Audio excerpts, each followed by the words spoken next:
Hello everyone, myself is Vijay Kumar Kamble, working as Assistant Professor in Electrical Engineering Department at AISSM's Institute of Information Technology. Today we are going to see the topic VAR generation by synchronous machine. So, in power system, active power and reactive power plays important role. Active power is called as a true power, useful power. Reactive power is called as imaginary power or useless power. Though it is a useless power, it plays an important part in power system. If reactive power requirement is not maintained properly, then there is a change in the voltage level at the load side, and due to change in the load side, due to change in the voltage level in the load side, there there may be damage of the equipments, damage of the devices. So So reactive power compensation is important in power system. Whenever required, we have to supply the reactive power with some external devices. And if there is excess amount of reactive power in the circuit, then that excess amount of reactive power should be absorbed by some external devices. Now, for this compensation purpose, inductors, that is reactors and capacitors are used. At the same time, synchronous machines can be used for the reactive power compensation. Let us see how the VAR generation is done with the help of a synchronous machine. So, let us first of all see synchronous generator. So, this is a equivalent diagram. This is the equivalent diagram of a synchronous generator. It consists of a source E, resistance R, and X is the inductance. So we are saying that this is the equivalent circuit of a cylindrical rotor synchronous generator under the steady state conditions.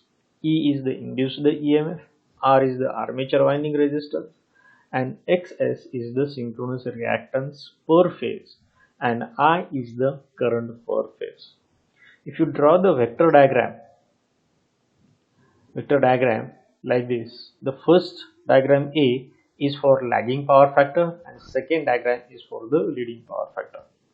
So first of all, we will plot the voltage vector V.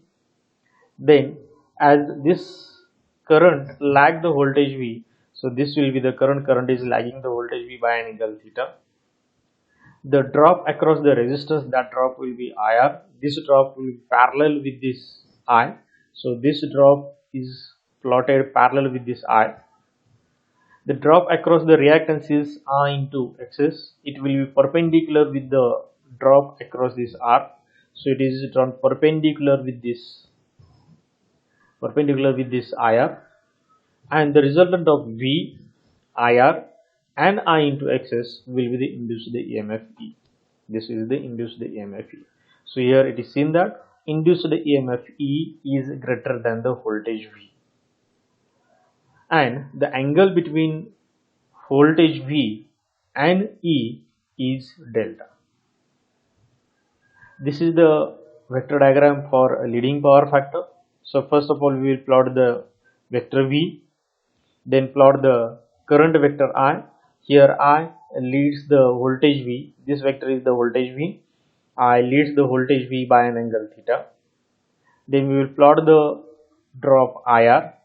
So this IR drop will be parallel with this I. Then we will plot the drop J into XS, that is drop across the reactance.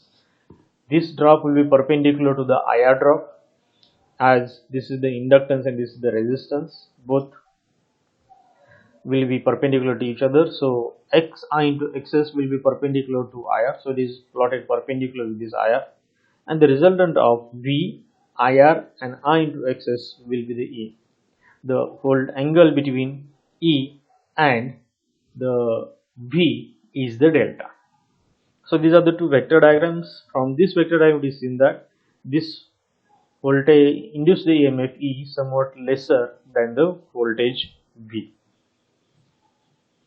Now, at unity power factor, what will happen? At unity power factor, the current will be in phase with the voltage.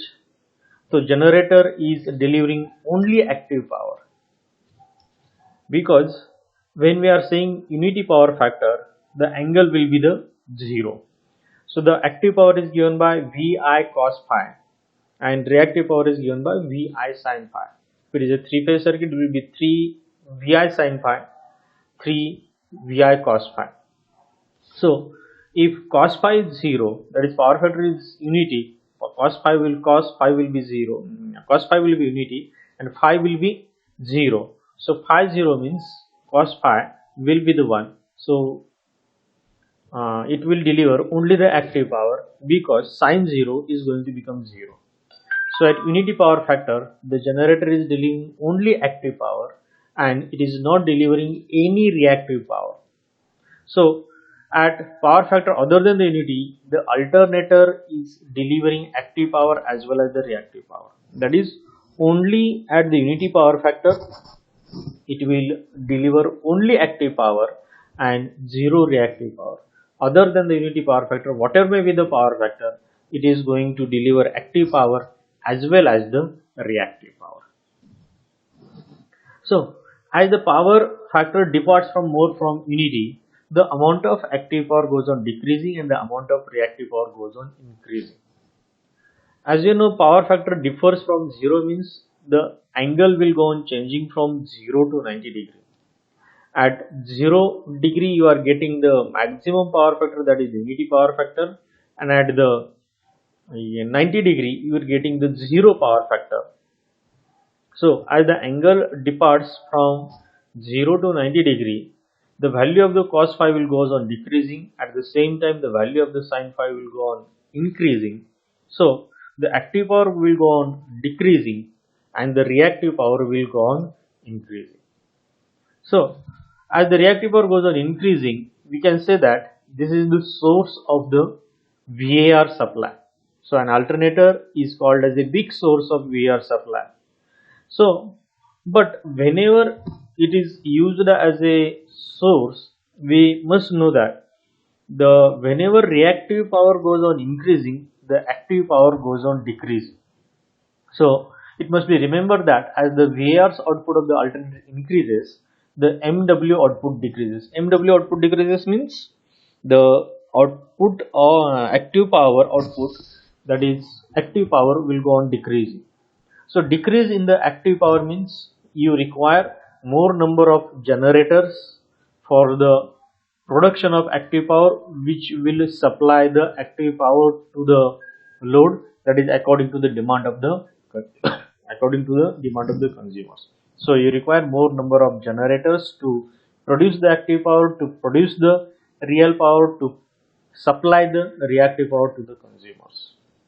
So as if we are using the generator as a source of VAR, it is not advisable to use the generator as a source of VAR, because if I are using generator as a source of VAR, as we are increasing the reactive power, at the same time you are decreasing the active power, and due to decreasing the active power you require more number of generators to be connected in the circuit for fulfillment of the active power, fulfillment of the load. So generally the generators are rated at 0.8 PF and the power factor should be kept near to 0.8 as possible. The adjustment of the power factor can be done by controlling the excitation of the machine. So at lagging power factor, when the generator is overexcited, at lagging power factor, when the generator is overexcited, E will be greater than V. That is, the generator is supplying the lagging VARs. At leading power factor, when the generator is underexcited, that time induced EMF is lesser than the V. That time we will say that the generator is supplying the leading VARs. However, the ability of the generator to supply leading VARs is very limited due to stability considerations. Now, let us see synchronous motor. Up till now we have seen the synchronous generator used as a VR generator. Now let us see synchronous motor. The voltage equation of the synchronous motor is given by V equal to E plus IR plus J into IX. So this is the phasor diagram for the lagging power factor.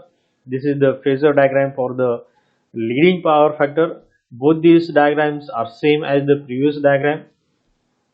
Only first of all you have to plot E, then current like the voltage, like the induced EMF E. IR will be in phase with this I into XS will be perpendicular to this I. So it is plotted perpendicular with the IR, and the resultant of E, IR and I into XS will be the V.